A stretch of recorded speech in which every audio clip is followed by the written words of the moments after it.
I'm gonna walk you through 20 years of dieting mistakes pulled straight from my old MyFitnessPal logs. At age 13, I was over 200 pounds. By 16, I was 90 pounds. In college, I was a competitive marathon runner and still skinny fat. Then I became a bodybuilder and transformed my physique. But during that time, I tried everything. Vegan, raw vegan, keto, carnivore, fasting, volume eating, low calorie clean eating, juice cleanses. Some of it made me smaller, some of it wrecked my hormones, but none of it was sustainable. Today, I'm breaking down the 5 biggest dieting mistakes I made and how I stay lean year round. Not by cutting calories, not by adding more cardio, not by following another diet, but by completely changing how I approach my metabolism. Let's dive in. The biggest nutrition mistake I made was believing the faster I cut calories, the faster my body would change. You hire a trainer, calories drop hard, cardio goes up, foods get eliminated, and at first, it works. The scale moves, you feel disciplined. That's exactly what happened to me. I was over 200 pounds.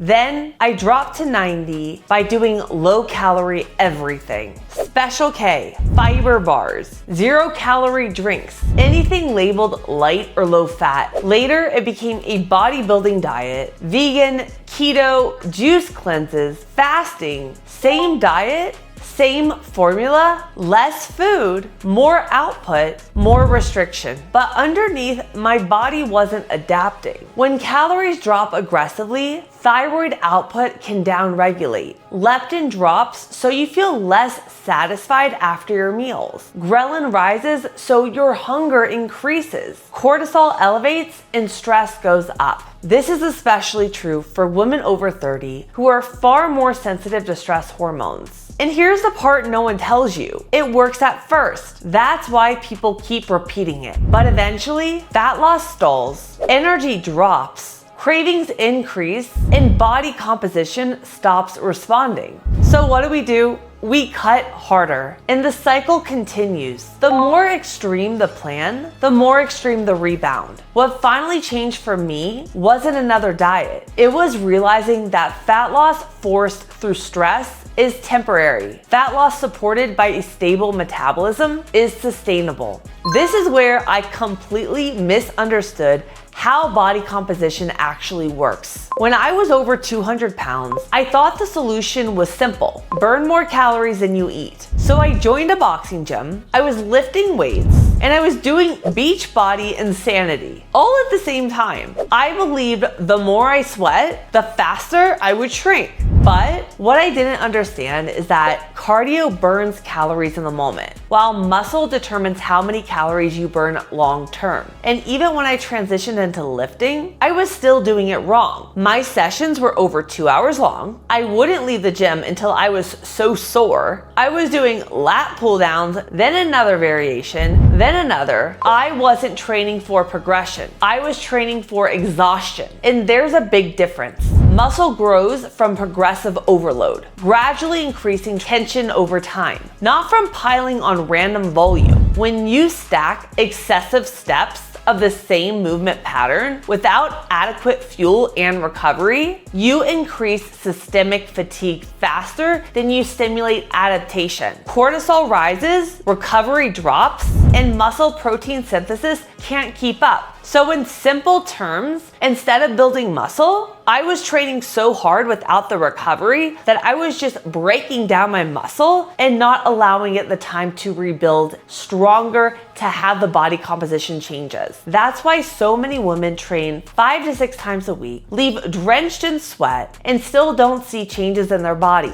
Soreness isn't a growth signal. Progression is everything. When I shortened my workouts, tracked my lifts, and focus on progressive overload, fueling my body to rebuild, that's when my physique transformed. Not from doing more, but from training smarter, not harder. You may be able to relate to this next big mistake. I call it my protein ice cream and volume eating error. My kitchen looked like a supplement store and a frozen vegetable warehouse had a baby. My freezer was packed with cauliflower rice. I was shredding zucchini into oats to add volume. Egg whites went into everything. Shelves were stacked with protein powders, xanthan gum, and every macro-friendly topping imaginable. I had my Ninja on the counter, and 2 to 3 times a day, I was making massive protein chocolate bowls. No real carbs, no real fats, just powders,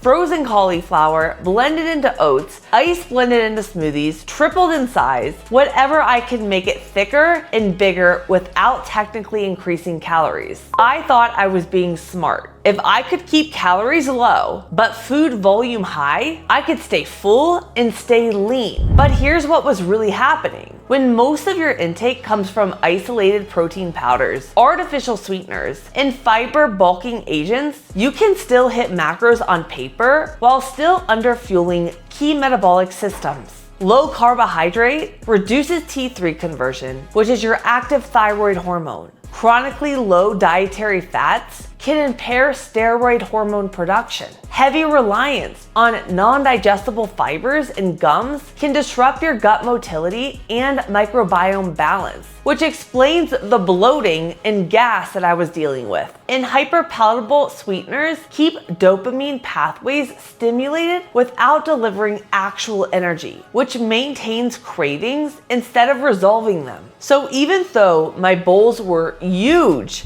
they were metabolically incomplete. I was technically hitting protein, but I wasn't meeting full energetic demand. And when usable energy is inconsistent or inadequate, the body compensates by increasing hunger, reducing energy expenditure, and holding on to stored energy more efficiently. Not because it's stubborn, but because it's adaptive. You cannot volumize your way around energy requirements. You cannot out-fiber a nutrient deficiency. So I stopped asking, how can I make my meals bigger without adding calories? And started asking, is this meal metabolically complete? What I mean by that is it had a real protein source coming from whole foods, and it was balanced with adequate fats and healthy carbohydrates. When I replaced volume with balanced meals, my digestion improved, cravings gone, and my body composition transformed because I stopped underfueling my metabolism. If you're watching this and realizing you've been stuck in one of these cycles, restriction,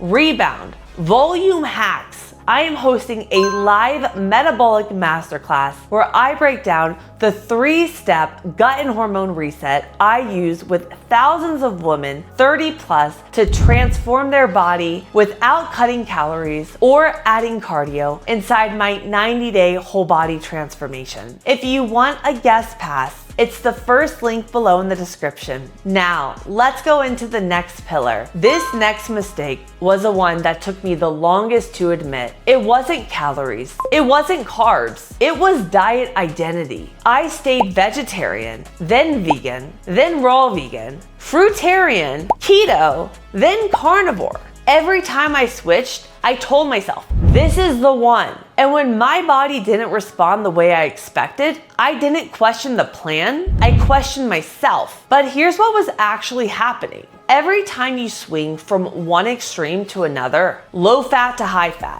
carb to zero carb, fasting to refeeding, you create metabolic instability. Hormones do not thrive on chaos. They thrive on consistent signals. When your inputs consistently change, thyroid output fluctuates, which controls your metabolism, blood sugar regulation becomes inconsistent, and stress hormones stay elevated. Your body never stabilizes long enough to optimize. Diet identity becomes attachment. You don't just eat a certain way. You become someone who eats that way. So quitting the diet feels like failure, even when your body is clearly not thriving. That was me. I stayed on plans that drained my energy and disrupted my hormones because I was afraid to let go of the label. The shift that changed everything was when I stopped asking what diet works and I started asking, what does my body feel best on? Not food rules, not labels, not trends, my metabolic response. I asked myself, how does my digestion feel? How does my energy feel? What about my recovery? There is no universal best diet. There's only metabolic alignment. And once your metabolism is stable, fat loss becomes a byproduct, not a fight. If this video hits home, it's probably because you're tired of fighting your body. You don't need another food list. You don't need another label. You need a plan that matches your metabolic type. Inside my live masterclass, I break down exactly how to build your metabolism so fat loss becomes a byproduct instead of a constant battle. I walk you through the 3-step metabolic reset I use with women 30 plus inside my 90-day whole body transformation. If you're ready to stop chasing diets and start understanding your own metabolic response, you can grab your guest pass in the first link below. And if you've been following me for a while and you already know you are ready to get started on your health journey and transform your body sustainably, you can apply for my next 90-day whole body transformation directly in the description below. But either way, stop trying to force your body. Start working with it. If you like this video today, check out this next video here.